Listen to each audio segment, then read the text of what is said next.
Hello everyone, I am नवीन कुमार। और एक company है जो कि आई राइट इशू के थ्रू पैसे उठाने का ट्राई कर रही है और पैसे उठाने का ट्राई कर रही है। ये काफ़ी छोटा इसका शेयर है, सो पेनी स्टॉक्स कैटेगरी के अंदर में इस कंपनी का नाम आता है। और ये कंपनी चाह भी यही रही है कि इनका जो स्टॉक का प्राइस है वो पेनी स्टॉक्स की कैटेगरी में ही रहे, ताकि लोग ज़्यादा जान मतलब इसके बारे में रिसर्च ना करें और हम लोग नॉर्मल ट्रेडिंग है वो चलती रहे। इसीलिए क्यों ऐसा बोल रहा हूँ, क्योंकि कंपनी राइट इशू के थ्रू पैसे उठाने का ट्राई कर रही है और उन्होंने जो प्राइस रखा है, जो एक्स्ट्रा शेयर्स कंपनी दे रही है, जिनके पास में ऑलरेडी इस कंपनी के शेयर्स हैं, उनको 1 रुपया 20 पैसे के अंदर में नए शेयर्स दे रही है। और आज के दिन जो इस कंपनी का जो शेयर प्राइस चल रहा है वो 2.79 रुपीज़ चल रहा है। तो ऑलरेडी पेनी स्टॉक है और नए शेयर्स भी और पेनी स्टॉक और इसी से सस्ते में और दे रही है। और यहाँ पर कंपनी अच्छे खासे नए शेयर्स जारी कर रही है। दैट इज हर 5 शेयर्स के ऊपर में 4 शेयर्स दे रही है। दैट मीन्स 50 करोड़ के आसपास में इनके आज के दिन टोटल नंबर ऑफ शेयर्स हैं और यहाँ पर 40 करोड़ के आसपास में और नए शेयर जारी करें। दैट मीन्स कि 90 करोड़ के आसपास में ये total number of share holding रह जाने वाली है। नाउ दैट्स इज कि company again penny stock category में ही अपने आप को रखने की कोशिश करी। यहाँ पर कंपनी 48 करोड़ रुपीज़ उठा रही है। दैट इज़ कि कंपनी सेबी से अप्रूवल लेने के मूड में नहीं है, एक्सचेंज के थ्रू रूट से ही जाना चाह रही है। ऑलरेडी एसएमई सेगमेंट छोटी कंपनी है काफ़ी। और अलग अब थोड़ा सा इसके बारे में डीप में रिसर्च करने की कोशिश करते हैं तो कंपनी का 138 करोड़ का ही पूरा साइज़ है आज के दिन। अब यहाँ पे काफ़ी भाइयों को ये सवाल हो सकता है कि कंपनी के जो रिकॉर्ड डेट है वो 9 अक्टूबर है, 10 अक्टूबर है। और अगर आपको इसमें पार्टिसिपेट करना है तो आपको 9 अक्टूबर तक शेयर्स खरीदने पड़ेंगे। और यहाँ पर जो स्टार्ट हो जाएगा इसके बिडिंग जो स्टार्ट हो जाएगी, दैट मीन्स कि आप अप्लाई कर पाएंगे एक्स्ट्रा शेयर्स अगर आपको चाहिए, तो आप लोगों को पेमेंट करना पड़ेगा कंपनी को। दैट इज़ 21 अक्टूबर से लेकर के 18 नवंबर के बीच में आपको पेमेंट करना पड़ेगा। दैट इज़ नेट बैंकिंग के थ्रू पेमेंट करना पड़ेगा। इसके बाद में लिस्टिंग जो होती है वो बेसिकली क्लोजिंग डेट होती है उसका 1 महीने के आसपास में वक्त ले लेता है, जो राइट इश्यू का टाइम पीरियड होता है। सो उससे पहले एक्सपेक्ट ना करें, 1 महीने का वक्त दें उसको।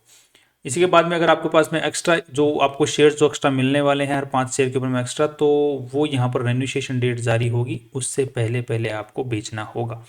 और यहाँ पर इस तारीख से पहले पहले आपको पेमेंट करके एक्स्ट्रा शेयर्स का पेमेंट करके उनको अपने अकाउंट में ले पाएंगे। अदरवाइज आपको अगर एक्स्ट्रा शेयर्स मिले हैं, आपने बेचे भी नहीं हैं और आपने पेमेंट नहीं किया है, तो फिर वो एक्स्ट्रा शेयर्स लैप्स हो जाएंगे।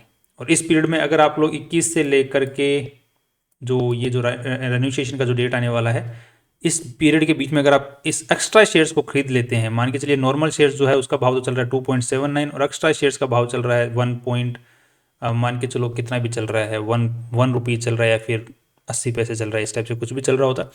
तो अगर आप एक्स्ट्रा शेयर कोई ले लेते हैं अकेले, तो फिर आपको उसका एक्स्ट्रा से पेमेंट करना पड़ता है। अगर आपने पेमेंट नहीं किया तो वो लैप्स हो जाएंगे और आपको अच्छा खासा नुकसान देखने को मिल सकता है। तो या तो नॉर्मल शेयर खरीदें या फिर एक्स्ट्रा वाले शेयर्स खरीदें, तो पेमेंट कर दें 18 नवंबर से पहले। और थोड़ा सा कंपनी के बारे में डीप में रिसर्च करते हैं तो 138 करोड़ की कंपनी है आज के दिन, पूरी साइज है, छोटी कंपनी है। ये प्राइस चल रहा है और बुक वैल्यू जो है कंपनी का 1 रुपीज़ का है। दैट मीन्स कंपनी का जो प्राइस है वो 2.7 टाइम्स ज़्यादा ऊपर चल रहा है बुक वैल्यू के। कंपनी का पी रेशियो 42 का है। दैट्स नॉर्मल, महंगे के साइड में ही है। बेसिकली अभी रिसेंट के हिसाब से अगर देखा जाए तो कंपनी का स्टॉक काफ़ी अच्छे तरीके से अच्छे वॉल्यूम्स के साथ में ऊपर की तरफ में भागा है। इसी के साथ में अगर हम लोग बात करते हैं कि कंपनी का रेवेन्यू किस तरीके से चल रहा है, तो क्वार्टरली बेसिस के ऊपर में कंपनी का रेवेन्यू जून का पिछले जून के मुकाबले बढ़ा है, मार्च का पिछले मार्च के मुकाबले बढ़ा है, दिसंबर का पिछले दिसंबर के मुकाबले भी बढ़ा है। सो रेवेन्यू अच्छे खासे तरीके से ठीक ठाक बढ़ा है यहाँ पर। और नेट प्रॉफिट्स जो हैं वो भी पिछले साल के मुकाबले जून से कंपेयर करते हैं तो बढ़े हैं। और यहाँ पर मार्च का भी बढ़ा है और दिसंबर का घटा है नेट प्रॉफिट्स जो हैं वो। अब यहाँ पे बेसिकली कंपनी काम क्या करती है कि ये रेवेन्यूज़ किस तरीके से जनरेट करती है, तो कंपनी एक काइंड ऑफ लोन देने का काम करती है, यहाँ पर सिक्योर्ड लोन देने का काम करती है। साथ में ही कंपनी ट्रेडिंग भी करती है, मतलब कंपनी के अंदर जो एम्प्लॉयज़ बैठे हैं वो ट्रेडिंग करते हैं, कंपनी दूसरी कंपनियों के शेयर्स वगैरह खरीदने बेचने का काम करते हैं। और जो पैसे हैं उनको लोन पे भी दूसरी कंपनियों को या फिर दूसरे लोगों को लोन पर पैसे देते हैं और बाद में इंटरेस्ट कमाते हैं। ये कंपनी का मेन धंधा है, बिजनेस है। इसी के साथ में कंपनी की बैलेंस शीट की अगर बात करते हैं तो यहाँ पर 50 करोड़ रुपए की पूरी 71 करोड़ रुपीज़ की पूरी बैलेंस शीट की साइज है, जिसमें से 50 करोड़ रुपए तो कंपनी के खुद के हैं, दैट मीन्स शेयर होल्डर्स के पैसे हैं, और 16 करोड़ रुपए कंपनी ने लोन पर उठा रखे हैं। और इसके अलावा कंपनी के पास में अदर लाइबिलिटी सेक्शन से भी कंपनी ने 4 करोड़ रुपए और उठा रखे हैं। अभी पैसे लगे हुए कहाँ पर हैं, तो इसमें से जो मेनली 44 करोड़ रुपए के आसपास में जो पैसे लगे हुए हैं, that is right here, 44 crore 57 lakh रुपए जो हैं वो तो लगे हुए हैं लोन देने में लगे, सॉरी हाँ, लोन देने में लगे हुए हैं, क्योंकि यहाँ पे लिखा हुआ है लोन, और वो भी अनसिक्योर्ड लोन दे रखा है। अब किसको दे रखा है, तो यहाँ पर एक पूरी लंबी लिस्ट है जिनको दे रखा है, जिनके बारे में अगर आपको पूरी और लंबी लिस्ट चाहिए तो थोड़ी सी लिस्ट है, और पूरी लंबी लिस्ट चाहिए तो आप कंपनी का जो एनुअल रिपोर्ट है जो कि आपको यहाँ पर मिलेगा, इस एनुअल रिपोर्ट के अंदर में आप चेक कर पाएंगे। तो उस एनुअल रिपोर्ट में जाके चेक कर सकते हैं आप किस किस को लोन कंपनी ने दिया हुआ है रिसेंटली। नेक्स्ट अगर देख लेते हैं कि कंपनी का और पैसा कहाँ लगा हुआ है, तो 44 करोड़ रुपए तो लोन पे दे रखे हैं, बाकी बाकी इन्वेस्टमेंट कर रखे हैं दूसरे अलग अलग कंपनीज के शेयर्स वगैरह के अंदर में, ट्रेडिंग कंपनी ने करती है, शेयर्स खरीदने बेचने का काम करती है, तो वहाँ पर कंपनी ने लगा रखे हैं। उसकी इन्फॉर्मेशन कहाँ पे दी हुई है, यहाँ पर कंपनी बोल रही है इक्विटी इन्वेंट्री, इन्वेंट्री मतलब कंपनी के पास में शेयर्स की इन्वेंट्री पड़ी हुई है, तो यहाँ पे 23 करोड़ रुपए के आसपास में उसमें लगे हुए हैं। साथ में ही अगर हम लोग कंपनी की और जानकारी लेने की कोशिश करते हैं तो हमें ये जानकारी मिलेगी यहाँ पर, ये कंपनी का यहाँ पर बैलेंस शीट जो है कंपनी के एनुअल रिपोर्ट में दी हुई है। साथ में मेन जो आपको मेरे को दिखाना है that is this one right here, कि कंपनी का इंटरेस्ट इनकम जो है वो आया है 3 करोड़ 7 लाख, जबकि पिछले साल जो कंपनी ने पैसे इंटरेस्ट पर दिए थे, कितना दिया था, 54 करोड़ 20 लाख रुपया कंपनी ने पिछले साल इंटरेस्ट पर लोन पर दे रखा था, जिसमें से कंपनी ने 3 करोड़ रुपया ही नेट प्रॉफिट कमाया, दैट मीन्स 7% के आसपास में ही इंटरेस्ट ब्याज पर पैसा दे रही है, तो कि बहुत सस्ते में दे रही है, बहुत ही सस्ते में दे रही है, मतलब कुछ खास कमा ही नहीं रही है। होम लोन वाले इससे ज़्यादा कमा लेते हैं, होम लोन दे के बैंकिंग ज़्यादा कमा लेते हैं इससे। तो साथ में ही कंपनी, अगर हम लोग कैश फ्लो स्टेटमेंट के अंदर में बात करते हैं तो वहाँ पर भी एक नेगेटिव पॉइंट मुझे देखने को मिला, that is 1 second, still company net profit निकाल ले पा रही है, इंटरेस्ट है 3 करोड़ रुपया हो गया, 6 करोड़ रुपए जो है सेल प्रोडक्ट्स जो सर्विसेज हैं जो सेल किया है कंपनी ने, जो शेयर सेल किए हैं वहाँ से 9 करोड़ 24 लाख का कंपनी का टोटल यहाँ पर रेवेन्यू जनरेट हुआ है। साथ में ही इसमें से 8 करोड़ मतलब बाकी वापस और शेयर्स खरीद लिए, बेच दिए, वापस खरीद लिए, और यहाँ पर जो चेंजेस इन्वेंट्री फिनिश्ड गुड्स ठीक है। टोटल जो नेट प्रॉफिट कंपनी का निकल गया profit for the year is 27,13,400 रुपये के आसपास में निकल के आया है। अब इसी को बात करते हैं कि प्रॉफिट तो निकल के आ गया बट कैश हाथ में आया है, तो यहाँ पर देखने को मिल रहा है कंपनी का इस साल कैश हाथ में नहीं आया है। कंपनी ने नेट प्रॉफिट तो ठीक ठाक कमाया है, बट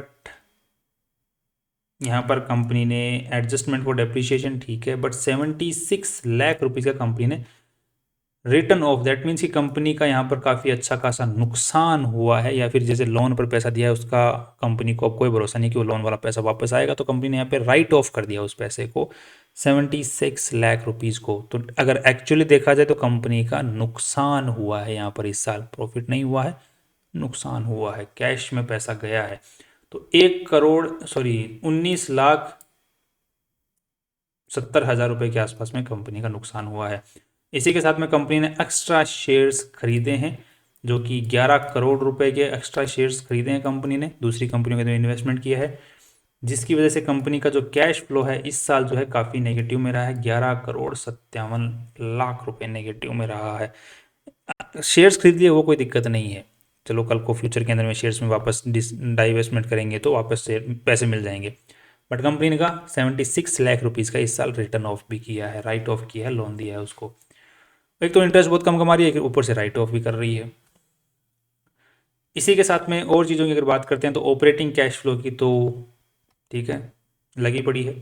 साथ में ही इन्वेस्टिंग एक्टिविटीज़ की बात करते हैं तो कंपनी ने इन्वेस्टमेंट से अपने पैसे निकाले हैं इस साल 9 करोड़ 68 लाख रुपीज़। और यहाँ पर फाइनेंसिंग एक्टिविटीज़ की बात करते हैं तो फाइनेंसिंग एक्टिविटीज़ से भी कंपनी ने पैसे और उठाए हैं, पैसे लोन पर उठाए हैं कंपनी ने, उसकी जानकारी भी यहाँ पर दी हुई है। सो ओवरऑल देखा जाए तो कंपनी, मेरे मायने में देखा जाए तो काफ़ी सारे जो टर्म्स हैं ऐसे हैं तो काफ़ी नेगेटिव भी हैं कंपनी के रिगार्डिंग। अब जैसे यहाँ पर एक पॉइंट और रह गया, वो भी आपको दिखा देता हूँ। कंपनी का ESM स्टेज 2 के अंदर में आज के दिन वो चल रहा है, कैटेगरी में डाला हुआ है BSE एक्सचेंज ने, बिकॉज स्टेज 1 स्टेज 2 स्टेज 3 इस टाइप की जो स्टेजेस हैं उनके अंदर में एक्सचेंज BSE एक्सचेंज जब डालता है जब उसको लगता है कि इस शेयर के अंदर में कुछ ना कुछ गड़बड़ चल रही कि संदेह होता है उसको, तो संदेह होता है तो फिर वो स्टेज 1, स्टेज 2, स्टेज 3 इस टाइप से बढ़ाता जाता है, और जब स्टेज 3-4 के आसपास में जाता है तो फिर वो उसको ट्रेड टू ट्रेड कैटेगरी में डाल देता है पहले तो, बाद में उसको हर मंडे को ही इसकी ट्रेडिंग होगी उस टाइप से उस कैटेगरी में डाल देता है। तो ये भी काइंड ऑफ थोड़ा सा यहाँ पर नेगेटिव पॉइंट है कंपनी के लिए। सो ओवरऑल देखा जाए तो कंपनी ठीक है, प्रॉफिट कमा रही है, काम कर रही है, बट प्रॉफिट किस तरीके से कमा रही है वहाँ पर थोड़ा दिक्कत है। साथ में अगर देखते हैं कंपनी की जो प्रमोटर्स की होल्डिंग है वो काफ़ी कम है, 12% ही प्रमोटर्स की होल्डिंग है। साथ में अगर पब्लिक शेयर होल्डिंग की बात करते हैं तो यहाँ पे काफ़ी लोगों के पास में कंसंट्रेटेड शेयर होल्डिंग थी सितंबर 2022 तक, उसके बाद में काफ़ी लोगों ने अपने शेयर्स बेच दिए, यहाँ पर कंसंट्रेटेड शेयर होल्डिंग नहीं रखी। तो अब बेसिकली इसके जो टोटल नंबर ऑफ शेयर्स जो हैं वो जनरल पब्लिक के पास में ही है, और जो नए पैसे उठा रही है जो वो नए शेयर्स होंगे वो भी जनरल पब्लिक के पास में ही जाने वाले हैं। अब ध्यान रखिएगा ये जो मैं एनालिसिस कर रहा हूँ इसका मेरा कोई वो नहीं है कि ये ऊपर जाएगा यहाँ से कि यहाँ से नीचे जाएगा, वो आपका सोचने का तरीका है। मैंने बस इतना बता दिया कंपनी पैसे कहाँ से कमा रही है, कहाँ कहाँ इन्वेस्ट कर रही है। सो बेसिकली कंपनी आज के दिन ट्रेडिंग इन्वेस्टमेंट कर रही है दूसरी कंपनियों के शेयर्स में, और लोन पे पैसा दे रही है, बट लोन पे पैसे में ज़्यादा कुछ खास कमा नहीं रही है, नेट प्रॉफिट अच्छा खासा नहीं निकाल रही है। जितना नेट प्रॉफिट निकाल रही है उससे ज़्यादा तो कंपनी राइट ऑफ कर दे रही है, उनका नुकसान हो जा रहा है। So that is kind of negative. Future के अंदर में और पैसे उठा करके और ट्रेडिंग करेगी और राइट ऑफ करेगी तो फिर क्या ही फायदा, राइट। ओवरऑल अब देखा जाए तो कंपनी के स्टॉक के अंदर में पिछले 1 साल के अंदर में देखा गया है कि अच्छा खासा एक उछाल यहाँ पर देखने को मिला है अच्छे खासे वॉल्यूम्स के साथ में। अब ये और ऊपर की तरफ में जाता है कि वापस नीचे की तरफ में आएगा वो तो देखने वाली बात है। मोस्ट प्रोबेबली लॉन्ग टर्म के हिसाब से इस टाइप की कंपनियां, लॉन्ग टर्म के हिसाब से अगर देखा जाता है तो इस टाइप की कंपनियां जो होती हैं वो ज़्यादा कुछ प्रॉफिट देती नहीं है, बट कई लोग जुआ खेलते हैं उनको कई बार अमीर भी बना जाती हैं इस टाइप की कंपनियां। तो वो आपका खुद का सोचने का तरीका है, मैं उसमें कुछ नहीं बोल सकता। That's all. कल फिर मिलते हैं नए इंपॉर्टेंट वीडियो के साथ में। Finally see you tomorrow.